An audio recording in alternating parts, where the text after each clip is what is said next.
Guys,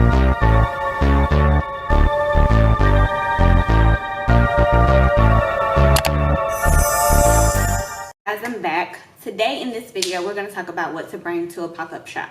The reason for this video is because I'm in a couple of groups on Facebook, and they're business groups, and I see a lot of people always talking about, you know, they're about to attend their first pop-up shop as a vendor. What do they need to bring, etc., etc., etc. Me myself, I have attended a lot of pop-up shops.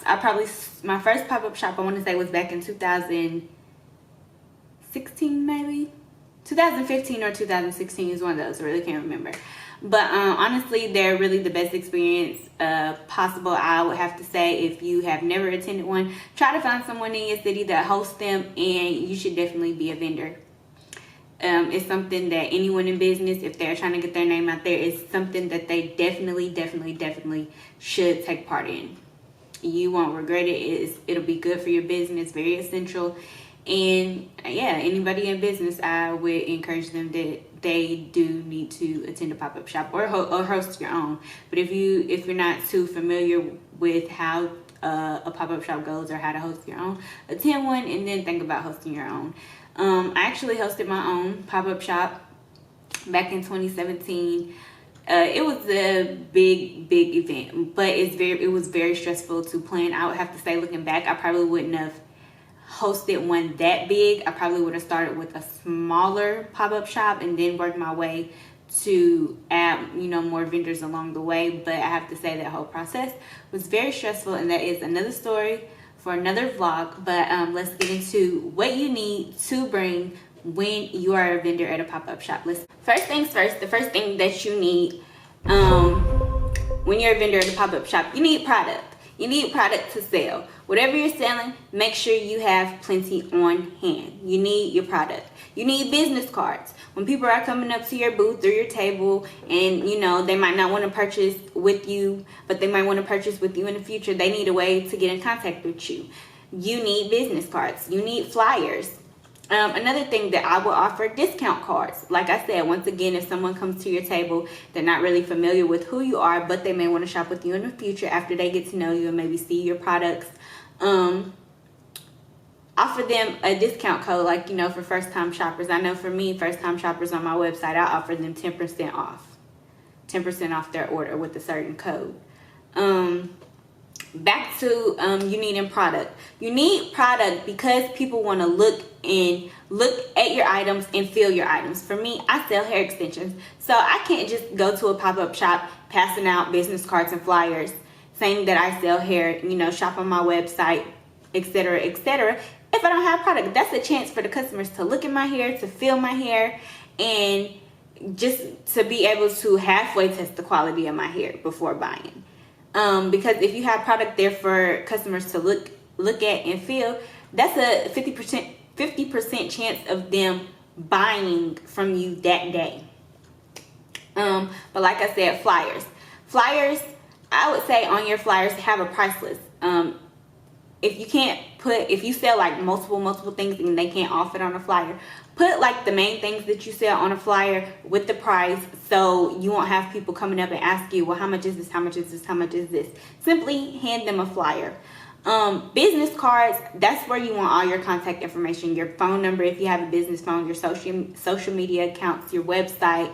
You want all that on your business card. Me personally, that information is on my business card. And for flyers, I do put my social media handles on my flyers, but it's mainly, the purpose of my flyers is for a price list, because I have tons of people all the time ask me, how much is my hair? How much is my hair? How much is my hair?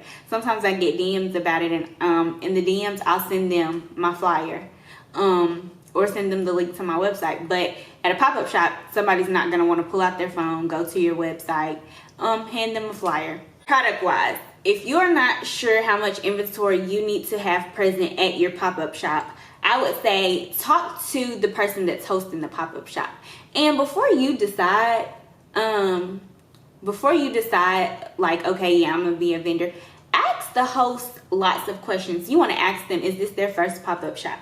How many pop-up shops have they done in the past? Have their pop-up shops been successful? What is the total number of people that you have attend your pop-up shops, and what percent of those people actually spend money? That's very important, because me in the past, I've paid obscene amounts of money to be vendors at these pop-up shops, and it's been little to no people there. I made little to no sales, and that's a loss on my end because I didn't even make the money back from what I spent to be a vendor. Some vendors, some people that host pop-up shops, they might not charge a fee, but in my experience, every pop-up shop that I have attended, I have paid a fee to be a vendor. Some are really cheap, and some they go up in price. So it really just depends on the host. But ask the host.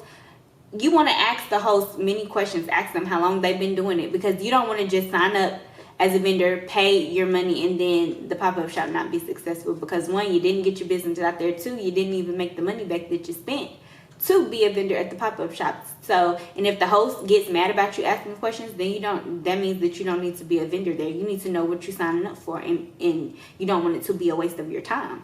Talking about price, the first pop-up shop that I was a vendor at, I actually did not have to come out of pocket and pay to be a vendor. What the host did is they had tickets, and basically they were like, you can sell these tickets are this price, or you can not sell tickets and pay this price. But me, I'm like, that's easy, let me sell these tickets. So I sold tickets to all of my friends, whether they came or not. They still supported and bought a ticket. And basically, after I sold the tickets, took the money to the host. So guess what? I didn't have to come out of pocket none to be a vendor at that pop-up shop.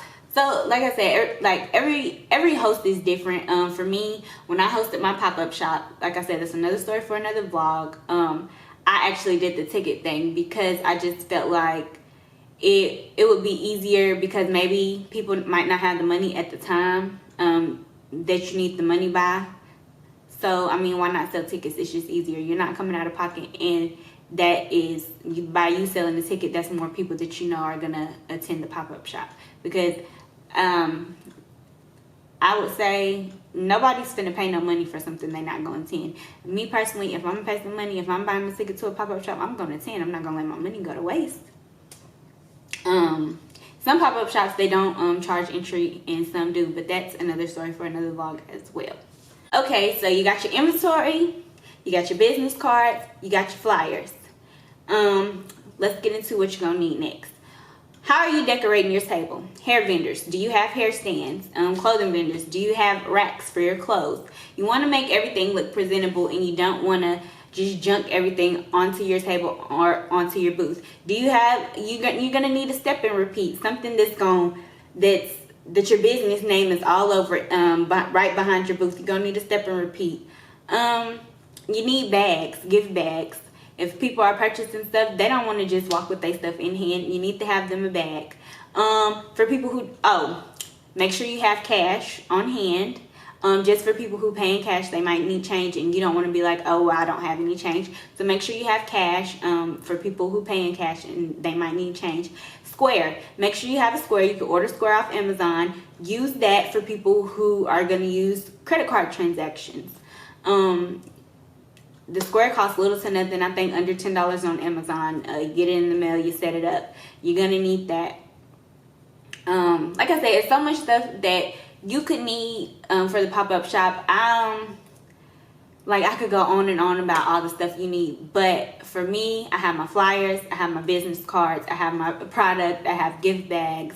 I always put a tablecloth over my table or booth, which some hosts, they might provide you with one. I always have a step and repeat.